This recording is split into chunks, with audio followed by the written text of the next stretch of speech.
Welcome to this video. My name is Carolina Mendieta, and in this video I will talk to you about owning your worth.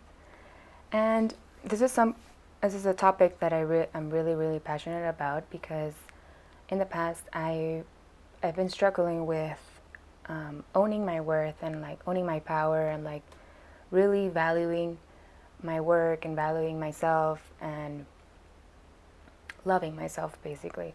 So why is it important to love ourselves and really value our work and value ourselves in general? Because then everything is just a reflection of ourselves, of our inner self. So if we don't value our work, or if we don't value ourselves, or if we don't value our time, then no one will really value it, because we will attract situations and we will attract people that match our inner selves.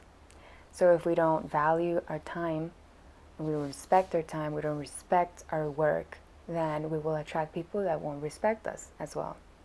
Everything has to do with us. Everything is just a reflection of how we are inside. So for a long period of time, I was attracting situations, people, places, events that were disrespectful or did not value me. And I was always demanding it from other people. However, I was not demanding it of myself. So it's very interesting. Once we understand and we come to observe ourselves and how we treat ourselves and how we value ourselves in our work, then everything starts making sense. So how can we expect another person to respect us or value us or love us if we don't do that with ourselves? So we put off this vibe on other people that, hey, I don't respect myself, so, don't respect me. So it's just the same way. It acts the same way. And that has to do with what we put in our bodies, how we treat ourselves, what we say to ourselves, how we feel about ourselves. And that's super important. All of these little things form a whole of ourselves. And we emanate that to the world. So how do we start changing that? It's very simple. It's just starting to observe ourselves. Observe how we treat ourselves, the food we eat, the things we drink, the places we go, the thoughts we think, the emotions we have of ourselves. So it all starts with how we think of ourselves. So we were constantly telling ourselves that we're stupid, we're dumb, or we don't deserve this. They're just belief patterns that we've been having for a long time. Sometimes it's traumas that we have as a child. Sometimes we had abusive parents or abusive family members or abusive teachers in schools or abusive friends, or we had this event that really marked our lives, and then it's just a trauma that we had, and then we believed it. One person did something wrong to us, and then we believe that is true, and it's not true. It's just one event that happened, and that creates a repercussion on all the events later in life, because we bring that acts as a filter to all the types of relationships we have. So let's say, for example, we had a person that didn't treat us right, that was abusive, that cheated on us, or a boss that treats us bad, or a parent that didn't value our work, or told us that, our work sucked, or it's no one's gonna like it, for example, and then we believe that, and then when we have different other relationships or other people, then we use that as a filter, like, oh, then I must not be worthy enough, or then this person might not love us, enough, so because we believe something that happened to us in the past, and it's not true. So as we start to dig deep and understand why it is that we think that of ourselves, or why it is that we don't love ourselves or value ourselves enough, then we can start making the changes. So it's all about observing us, putting the focus on us, and start making those little changes. How I treat myself, how I treat my body.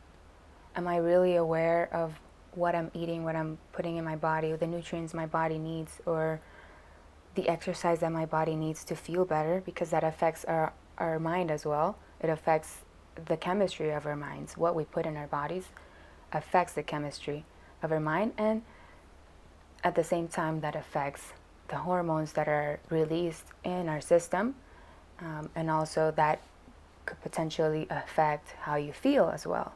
So it's a whole cycle of things. And also the thoughts that we have, the thoughts are electric, and as we think a thought, let's say I hate myself or I don't like myself, then that produces an emotion, and that emotion in itself makes us feel a certain way, and that also produces a release of a certain hormone.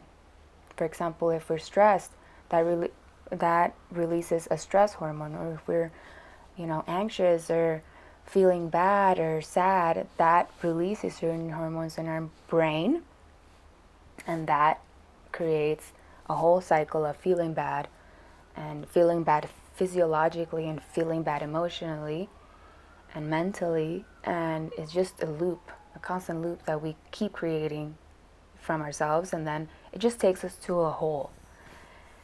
And then when we are in a hole, sometimes it's very challenging to come out of it, because we get trapped in this kind of like bubble, this kind of like cloud that doesn't let us see with clarity what's going on with our reality. So it creates a distorted perception of our reality, and sometimes it just takes a lot of courage to get out of there. And I tell you from personal experience, because I've been there.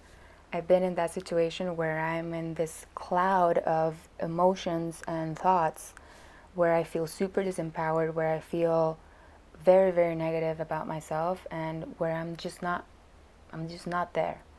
And it's totally fine if you're there. We're all in there at some point of our lives, and it's okay. It's just becoming aware that you are there.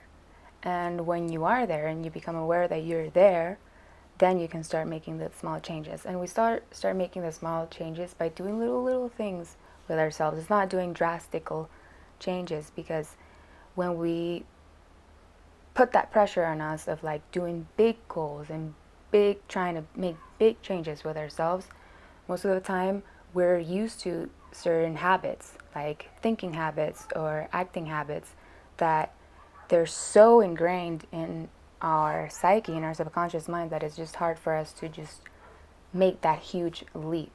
So we have to start small, taking small steps.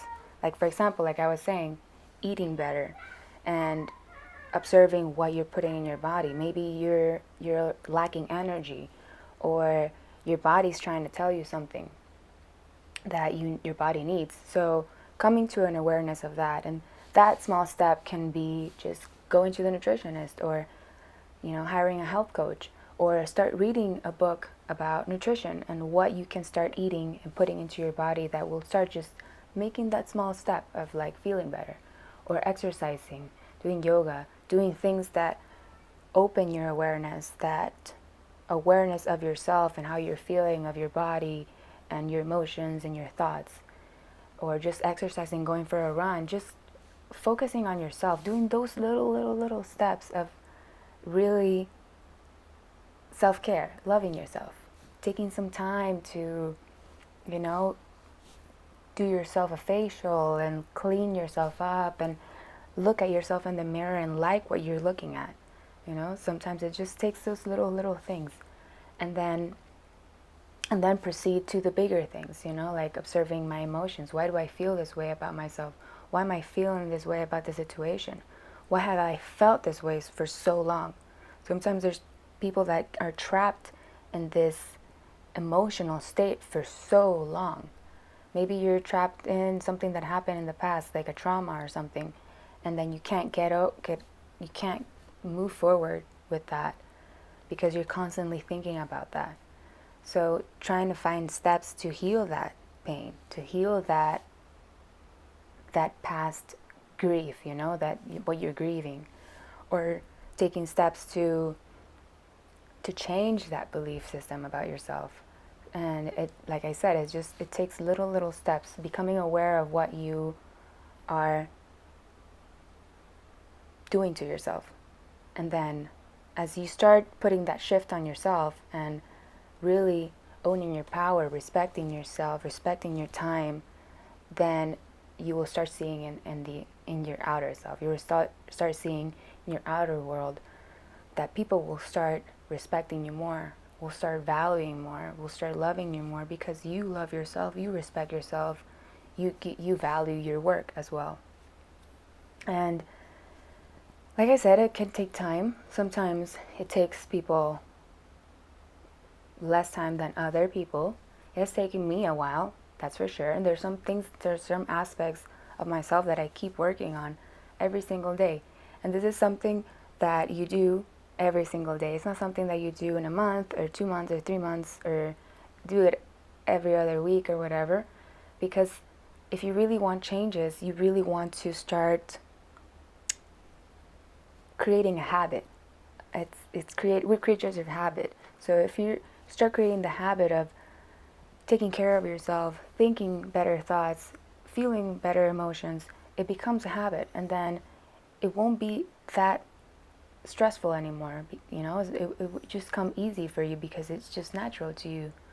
It's just starting to change the previous habits that don't serve you anymore. And it's a commitment to yourself, and as you commit to yourself, it just takes that. It just takes commitment to yourself, and really committing to yourself and saying, okay, I'm going to change because I want a better life for myself. And the more you commit to yourself, the more you will start seeing the changes in your life.